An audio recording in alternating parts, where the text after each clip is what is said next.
Por quase 30 anos, a Guiné possuía um dos depósitos de minério de ferro não desenvolvidos mais ricos do mundo, mas a maior parte dele permaneceu enterrada sob as montanhas Simandou. Acredita-se que o depósito mais amplo contenha cerca de 4 bilhões de toneladas de minério. Isso dá ao projeto material suficiente para sustentar uma produção em larga escala por décadas. Mas o tamanho é apenas parte da história. Grande parte do minério de Simandou contém cerca de 65% de ferro. Isso o coloca acima de muitos dos produtos padrão de minério de ferro exportados da Austrália, que geralmente contém cerca de 60 ou 62% de ferro. Essa diferença pode parecer pequena, mas faz muita diferença dentro de uma usina siderúrgica. Mas o problema não era a qualidade do minério. O verdadeiro problema era a localização. A jazida fica no interior do sudeste da Guiné, a mais de 600 quilômetros da costa do Atlântico, sem uma ferrovia forte o suficiente para transportar trens de minério maciços e sem um porto capaz de lidar com exportações nessa escala. Isso mudou quando a Rio Tinto, uma corporação britânico-australiana de mineração e metais, o governo da Guiné e empresas apoiadas pela China concordaram em construir um dos maiores sistemas de transporte de mineração já tentados na África. O projeto Simandou não é simplesmente uma mina, e é isso que o torna tão importante. No seu centro está um enorme depósito de minério de ferro no sudeste da Guiné, dividido em 4 blocos de mineração. Os blocos 1 e 2 ficam na seção norte, enquanto os blocos 3 e 4 ficam mais ao sul. Diferentes grupos internacionais controlam essas áreas, mas todos enfrentam o mesmo problema básico. O minério está a centenas de quilômetros da costa. Para resolver esse problema, os desenvolvedores criaram um sistema de transporte completo de 20 bilhões de dólares ligando as montanhas ao Oceano Atlântico. Esse sistema inclui as minas, usinas de processamento, ramais ferroviários, uma linha principal compartilhada para cargas pesadas, instalações de manutenção, pátios de estocagem costeiros e nova infraestrutura portuária. Toda a rede ferroviária se estende por cerca de 670 quilômetros, ou aproximadamente 416 milhas. Ela cruza grande parte da Guiné de leste a oeste e foi projetada para transportar alguns dos trens de carga mais pesados já operados na África. Em plena produção, os parceiros de Simandou planejam exportar cerca de 120 milhões de toneladas de minério de ferro por ano. Isso colocaria a Guiné entre os principais fornecedores mundiais de minério de ferro transportado por via marítima. Mas quem está realmente construindo e controlando esse projeto? Os blocos de mineração do norte pertencem ao Winning Consortium Simandou, ou WCS, um grupo apoiado por interesses chineses e singapurianos. Os blocos do sul pertencem à Sinfer, uma parceria liderada pela Rio Tinto e apoiada pela Chinalco da China. A China Baowu, uma das maiores produtoras de aço do mundo, também detém uma posição importante no desenvolvimento mais amplo. O governo da Guiné também desempenha um papel direto. Ele negociou uma participação de 15% na empresa compartilhada de ferrovia e porto, conhecida como Companhia do Transguinéen. Isso significa que Simandou não pertence a um único país ou empresa. É uma grande parceria internacional, mas empresas chinesas estão presentes em praticamente todos os níveis importantes, desde o investimento e a demanda por aço até a construção da ferrovia e futuras compras de minério. A ferrovia forma a espinha dorsal de todo o projeto Simandou. Sem ela, a mina não tem uma rota prática até a costa. As estradas nunca conseguiriam transportar material suficiente, e transportar 120 milhões de toneladas de minério por caminhão todos os anos geraria custos, tráfego e demandas de manutenção impossíveis. O plano por trás desse projeto remonta a quase 3 décadas. A Rio Tinto obteve seus primeiros direitos de exploração em Simandou em 1997. Desde o início, a empresa entendeu que extrair o minério exigiria muito mais do que apenas cavar a montanha. Simandou fica no sudeste remoto da Guiné, enquanto a costa de exportação adequada mais próxima fica a mais de 600 quilômetros a oeste. Essa distância criou o principal problema. Os desenvolvedores precisavam construir uma das ferrovias minerais mais longas da África antes de poderem vender uma única tonelada de minério. O custo, o terreno difícil e anos de discordância sobre a propriedade mantiveram a ferrovia praticamente só no papel.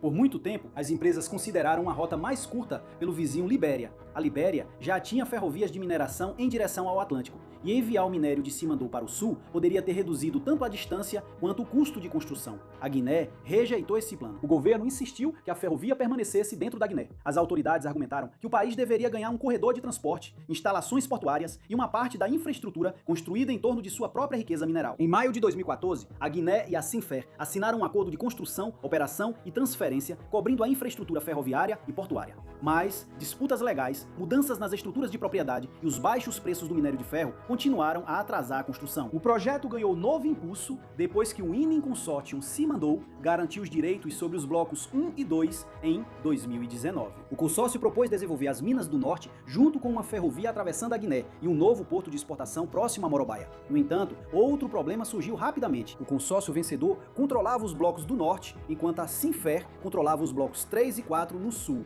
Ambos os grupos precisavam de acesso ferroviário, mas sistemas ferroviários separados aumentariam os custos e dividiriam o país com corredores de transporte concorrentes. Após a tomada de poder pelos militares na Guiné em setembro de 2021, o novo governo aumentou a pressão sobre as empresas. Em março de 2022, as autoridades suspenderam as atividades do projeto e exigiram garantias mais claras de que a Guiné se beneficiaria da infraestrutura. O governo também estabeleceu uma meta agressiva: concluir a ferrovia e o porto até o lustro final de 2024 e iniciar a produção comercial até 1 de março de 2025.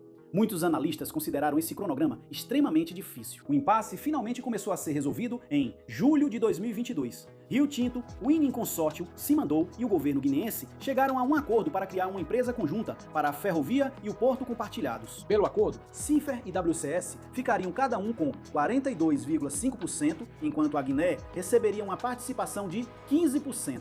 Esse acordo deu à ferrovia uma estrutura de propriedade viável. O Winning Consortium Simandou ficou responsável por construir a maior parte da linha principal do sudeste da Guiné até a costa atlântica.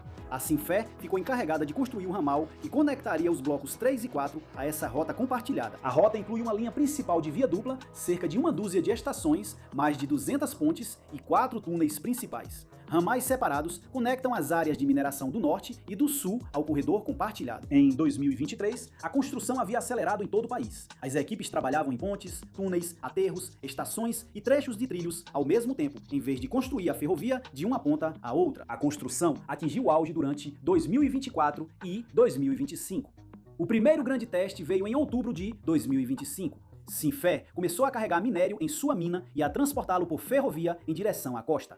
Em 21 de outubro, o trem inicial transportando cerca de 3.333 toneladas de minério em 50 vagões chegou à área do porto após percorrer o sistema recém-construído. A Guiné marcou oficialmente o início das operações de Simandou em 11 de novembro de 2025. O primeiro embarque marítimo, então, deixou a Guiné em dezembro de 2025. Toda a ferrovia agora atende a 2 operações de mineração, que cada uma planeja produzir cerca de 60 milhões de toneladas de minério por ano.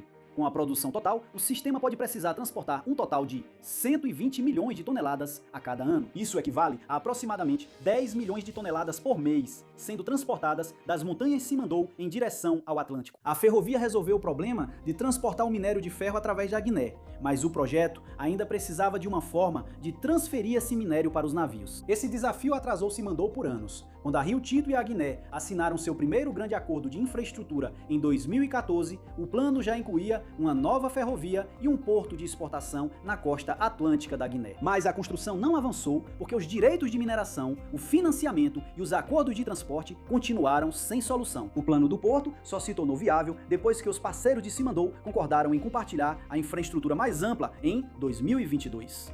Segundo a divisão final do trabalho, o Winning Consortium Simandou construiria um porto para os blocos de mineração do norte, enquanto a Cinfer construiria um terminal separado para os blocos 3 e 4. Ambas as instalações ficam próximas a Morobaia, na região de Forecária, ao sul da capital da Guiné, Conakry. Mas esses não são portos comuns, onde os maiores navios cargueiros podem simplesmente atracar ao lado de um cais de concreto. A água próxima à costa é rasa demais para navios graneleiros totalmente carregados. Algumas das embarcações usadas no comércio global de minério de ferro podem transportar mais de 200 mil toneladas e precisam de águas profundas. Então, como a Guiné transporta o minério da ferrovia até esses navios? O Winning Consortium Simandou construiu um porto de barcaças. Quando um trem carregado chega à costa, equipamentos de descarga retiram o minério dos vagões e o enviam por sistemas de correias transportadoras para grandes pátios de armazenamento. Essas pilhas de minério permitem que a mina e a ferrovia continuem operando, mesmo quando não há navio pronto para carregar. O porto, então, transfere o minério para barcaças. Essas embarcações menores se afastam da costa em direção a águas mais profundas, onde carregam material em grandes navios graneleiros oceânicos. Este foi o primeiro sistema portuário a começar a operar. Em 2025, tanto a WCS quanto a Cinfer começaram a construir pilhas de minério enquanto se preparavam para as primeiras exportações. A Cinfer havia acumulado cerca de 1,5 milhão de toneladas até outubro, enquanto o projeto mais amplo tinha aproximadamente 2 milhões de toneladas prontas para embarque.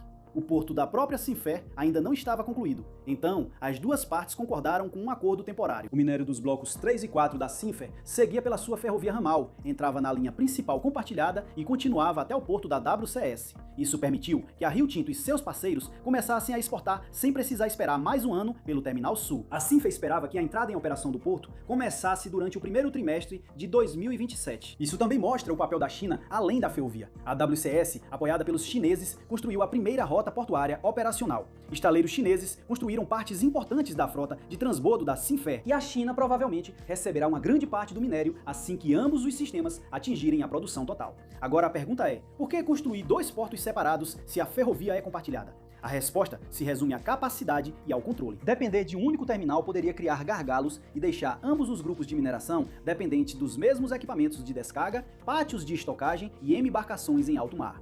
Instalações separadas dão a cada grupo maior controle sobre sua própria produção, enquanto a ferrovia compartilhada conecta ambas as operações à costa. Também vale ressaltar que Simandou não vai substituir a Austrália ou o Brasil como principais fornecedores de minério de ferro para a China, mas pode mudar o equilíbrio do mercado. A China importa mais minério de ferro do que qualquer outro país, porque sua indústria siderúrgica consome muito mais material do que as minas domésticas conseguem fornecer. Durante anos, os produtores australianos forneceram a maior parte, enquanto o Brasil permaneceu como a segunda principal fonte.